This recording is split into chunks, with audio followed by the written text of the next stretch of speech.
ଭଗବାନ ଏକ ଏବଂ ଅଦ୍ୱିତୀୟ। ତାଙ୍କୁ ଅନେକ ରୂପରେ, ଅନେକ ନାମରେ, ଅନେକ ବିଶ୍ୱାସରେ ପୂଜାର୍ଚ୍ଚନା କଲେ ମଧ୍ୟ ସବୁ ସେହି ନିରାକାର ପରମବ୍ରହ୍ମ ବା ପରମାତ୍ମା ହିଁ ପାଇଥାନ୍ତି। ସେ ହିଁ ଆଲ୍ଲା, ଈଶ୍ୱର, ଯୀଶୁ ଇତ୍ୟାଦି ଅନେକ ନାମରେ ପୂଜା ପାଇଥାନ୍ତି। ଧର୍ମ, ସମ୍ପ୍ରଦାୟ, ଭେଦଭାବ କେବଳ କେତେକ ହିତମନ୍ୟତା ପରିପୂର୍ଣ୍ଣ ଅହଙ୍କାରୀ ମଣିଷର ମନଗଢ଼ା କଥା ଛଡ଼ା ଅନ୍ୟ କିଛି ନୁହେଁ। ଆମେ ସବୁ ମନୁଷ୍ୟ ସମାନ, ସମସ୍ତେ ଏକ ଈଶ୍ୱରଙ୍କ ସନ୍ତାନ। ସବୁ ଜୀବଜନ୍ତୁମାନେ ମଧ୍ୟ ଭଗବାନଙ୍କ ବିଚିତ୍ର ସୃଷ୍ଟିର, ତେଣୁ ସେମାନେ ମଧ୍ୟ ଆମ୍ଭମାନଙ୍କ ଆତ୍ମୀୟ ଅଟନ୍ତି। ଭଗବାନ ପରମବ୍ରହ୍ମ ଅଟନ୍ତି। ସେ ସମସ୍ତ ପ୍ରାଣୀମାନଙ୍କ ମଧ୍ୟରେ ବ୍ରହ୍ମ ରୂପରେ ବିଦ୍ୟମାନ। ସୁତରାଂ ଆମେ ସକଳ ଜୀବ ତାଙ୍କର ଅଂଶବିଶେଷ, ତାଙ୍କରି ସନ୍ତାନ। ତେଣୁ କୌଣସି ଜୀବ ପ୍ରତି ନିଷ୍ଠୁର ପ୍ରଦର୍ଶନ ଉଚିତ ନୁହେଁ। ମହାପୁରୁଷମାନେ ସମାଜର ଆଲୋକ ତଥା ପଥ ପ୍ରଦର୍ଶନ ଅଟନ୍ତି। ସେମାନଙ୍କ ଆବିର୍ଭାବରେ ସାରା ବିଶ୍ୱ ଧନ୍ୟ ଧନ୍ୟ ହୋଇଯାଏ। ସେମାନେ ନିଜେ ପ୍ରଦୀପ ଭଳି ଜଳି ଜଳି ଅନ୍ୟମାନଙ୍କୁ ଆଲୋକିତ କରିଥାନ୍ତି। ଯେଉଁ ଚିନ୍ତାରେ ସମାଜର ମଙ୍ଗଳ ହିତ ଅଛି, ସେପରି ଚିନ୍ତା କଲେ ନିଜ ସହ ଅନ୍ୟମାନଙ୍କର ମଙ୍ଗଳ ବିଧାନ ହେବ। ମାତ୍ର ଯେଉଁ ଚିନ୍ତାରେ ଅନ୍ୟର ଅମଙ୍ଗଳ ନିହିତ, ସେପରି ଚିନ୍ତା ନିଜ ସହ ଅନ୍ୟମାନଙ୍କ ମଧ୍ୟ ଅନେକ କ୍ଷତି ପହଞ୍ଚାଇଥାଏ। କୌଣସି ପରିସ୍ଥିତିରେ ବିଚଳିତ ହେବା ଅନୁଚିତ ଅଟେ, କାରଣ ସେ ପରିସ୍ଥିତି ସବୁବେଳେ ରହିବ ନାହିଁ, ତାହା ନିଶ୍ଚୟ ଅତୀତ ହୋଇଯିବ। ବହୁତ ଗୁଣ ପାଖରେ କିଛି ଖୁଣ ରହିଥାଏ। ସେମିତି ଚନ୍ଦ୍ରରେ କଳଙ୍କ, ଶିବଙ୍କ କ୍ରୋଧ। ତେବେ ଗୁଣର ପରିମାଣ ଅଧିକ ହୋଇଥିବାରୁ ସେମାନଙ୍କୁ ଗୁଣୀ ମଧ୍ୟରେ ଗଣାଯାଏ। ସେହିପରି ପାପୀମାନଙ୍କ ମଧ୍ୟରେ ମଧ୍ୟ ସ୍ୱଚ୍ଛ ଗୁଣ ପରିପ୍ରକାଶ ପାଇଥାଏ।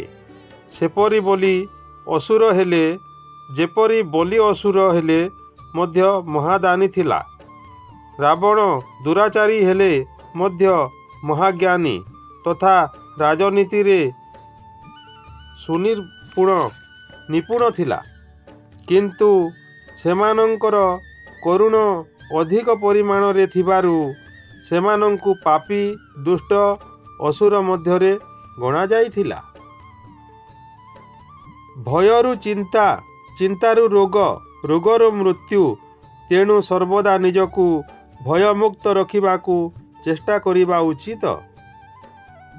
ମନରୁ ଚିନ୍ତା ଦୂର ନ ହେଲେ ବା ବାରମ୍ବାର ମନକୁ ଚିନ୍ତା ଗ୍ରାସ କରି ରଖୁଥିଲେ, ହସିବାକୁ ଚେଷ୍ଟା କରି, ଗୀତ ବୋଲି କିମ୍ବା ପାଟିରେ ହ୍ୱିସିଲ୍ ବଜାଇ କିଛି ମାତ୍ରାରେ ମନକୁ ଚିନ୍ତା ହଟାଯାଇପାରିବ।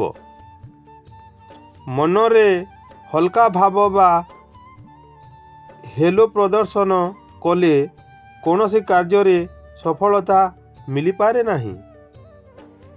ପରିବାର ମଧ୍ୟରେ ଯଦି ପରସ୍ପର ମଧ୍ୟରେ ସ୍ନେହ, ଶ୍ରଦ୍ଧା ଓ ପ୍ରେମ ଭାବ ପ୍ରତିଫଳିତ ହେଉଥାଏ, ତେବେ ସେ ପରିବାର ବୈକୁଣ୍ଠ ସମ ସୁଖ ଓ ସୌଭାଗ୍ୟ ପ୍ରଦାନ କରେ।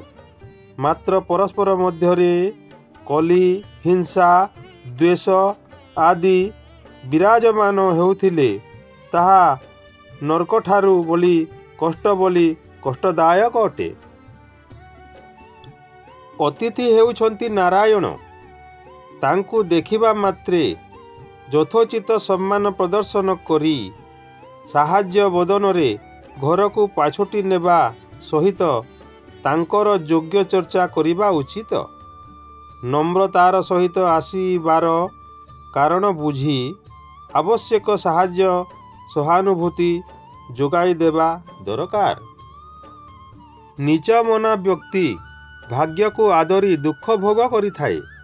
किंतु दृढ़मना व्यक्ति कर्मरे विश्वास रखी उद्यम बलरे सुख शांति प्राप्त होई थाए। मनुष्य विज्ञान बलरे अनेक आश्चर्य उद्भावन मान करि पारिछि।